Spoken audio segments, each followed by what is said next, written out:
Everyone knows that Democrats and the left love to operate on the premise of never let a crisis go to waste.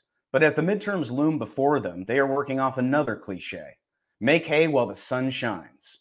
Loosely translated, silence your opponents before they hand you a historic ass kicking. The latest event the left is using for political leverage is the shooting at a Buffalo, New York grocery store last week. 10 people were killed for doing nothing more than making an innocent trip to the store. But for Democrats, it became midterm election gold. Look no further than the latest completely deranged minds ranting on MSNBC, replete with calls to jail people who share misinformation and to designate the Republican Party as a, quote, domestic terrorist group. Execute Order 66.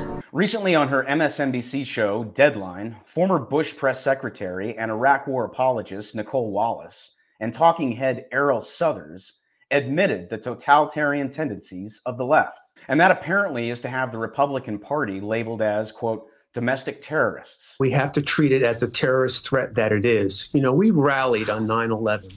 There was no question about what the country was going to do. We are facing the same threat. And we need to go one step further. Mr. Deutsch is on point. We should label them the domestic terrorist party.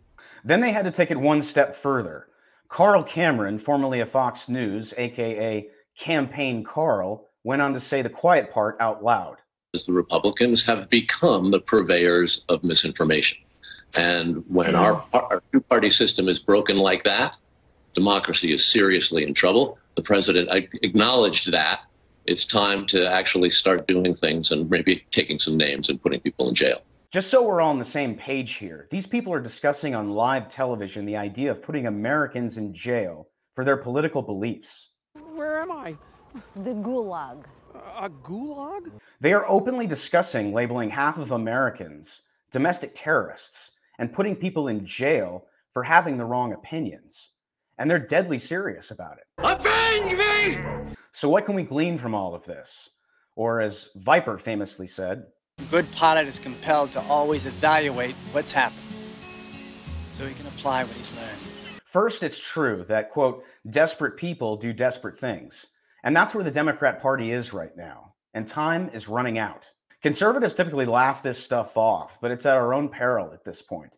Republicans have a history of underestimating their opponents, and that's not something we can afford anymore. Also, when someone says they're going to wipe you off the map, believe them. When people show you who they are, believe them. And act accordingly. At this point, they have no fear of saying things like this out loud, and we ignore them at our own peril.